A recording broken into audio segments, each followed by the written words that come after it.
You know, it's funny, back in 2019-ish, when Fortnite was about a year or two old, I kept thinking, day after day, Fortnite, it's just gonna really run its course, it's gonna start becoming really irrelevant very soon. The player count's just gonna start going down. Well, I can't believe it, but I mean, this game just continues to not only impress me, but stay relevant. And more so now, more than ever, this game just broke its own record. It just released a new season yesterday, which I'll talk more about. And yesterday, it broke its all-time concurrent player record of, well, now anyway, I don't really know what it was before this, but now it is over 5 million players. Yesterday, I think it peaked at like 5.1, 5.2 million. But now I'm actually seeing on Fortnite.gg that the all-time peak is now 5.8 million. And I'm sure most of you know this, but concurrent player count, that means, player count at one period in time. So like if you took a snapshot at one moment in time, how many players are playing the game right now, that is what its new peak is at. Just 21 hours ago, it looks like, it hit 5.8 million players just at one time. I mean, that is absolutely insane. Like, I remember, and granted, this was back in like 2007, 2009, something like that. I think, and correct me if I'm wrong, but I think Halo 3 peaked at like just over 1 million. And I remember at the time thinking that was just groundbreaking. It really was at the time.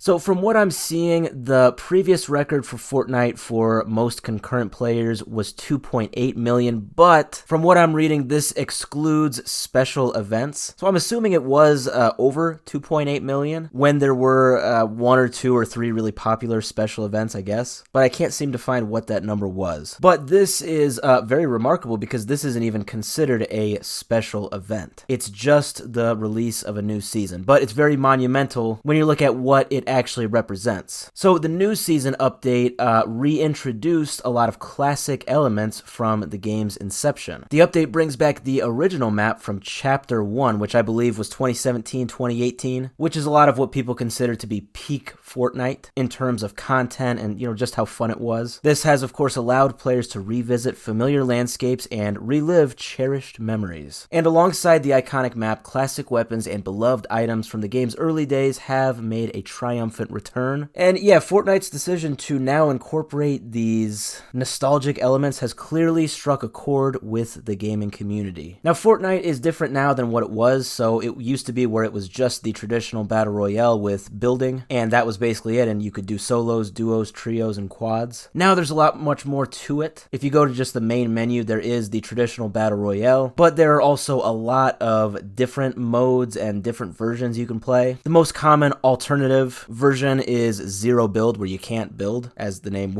would suggest. And there's also other like mini games you can play. I think a lot of them are made from players actually, using the game's new sort of creative engine where you can kind of make your own mini games. But it looks like about half of the concurrent players right now are just playing the traditional battle royale, and about maybe 500,000 are playing the zero build mode. So zero build is very popular. I know a lot of people say that it is because time has passed. Well, years have passed since the game's inception, and it's created a very huge skill gap, and I've definitely seen that. I mean, you can get players who, like, holy crap, they can build a 20-story building in like 2 seconds, which gives you a huge advantage in the game. So this significant increase in player count definitely shows Epic Games' ability to evolve and cater to its player base's desires. The decision to reintroduce the classic map and weapons appears to be a resounding success. Epic Games has definitely faced a lot of setbacks recently, such as staff layoffs and a recent lawsuit where they had to kind of pay parents back of kids they've, I guess, tricked into buying V-Bucks from the game. That was actually a very big lawsuit. They've definitely caught some L's over the time, but this is a very, very huge W for them. What was once a game that I thought had definitely surely run its course is now showing up to be a game that has just kind of spat that back in my face. And hey, more power to them. I mean, their success definitely shows. 5.8 million concurrent players. That is really something. In case you're curious, I kind of did some digging before this video. I was really curious to see if any other game has beaten that. And you'd be kind of surprised to figure out that it's not really a straightforward answer. Surprisingly, this kind of took a lot of digging to find due to kind of the randomness, maybe not randomness, but just kind of of lack of a straightforward way of seeing all of the game's player counts in the world, it's just kind of hard to pinpoint. So if you look at Steam, for example, Steam actually has a very good way of looking at this. The game on Steam with the highest all-time peak of concurrent players is PUBG, and they peaked at 3.2 million players. So Fortnite is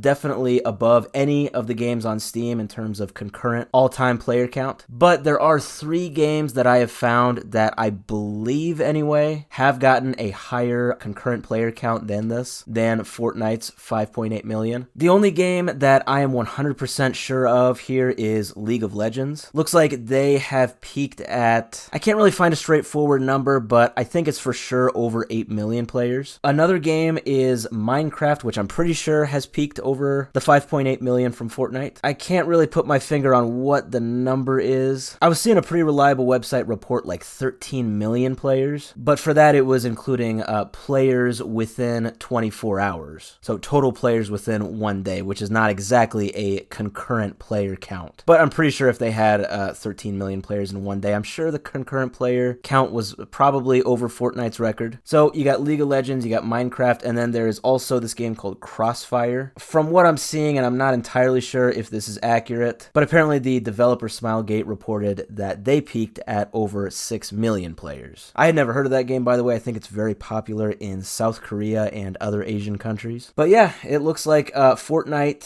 from my research anyway, is number 4 on games with the highest concurrent player count. 5.8 million is very high, and who knows, they might even go over that as we go on into the weekend and maybe even next weekend as well. Fortnite's success, love it or hate it, is undeniable. If you were somebody like me who back in the day thought that this game was definitely going to be irrelevant once we hit the 2020s, I'm sorry to tell you, you were definitely wrong. This game continues to succeed.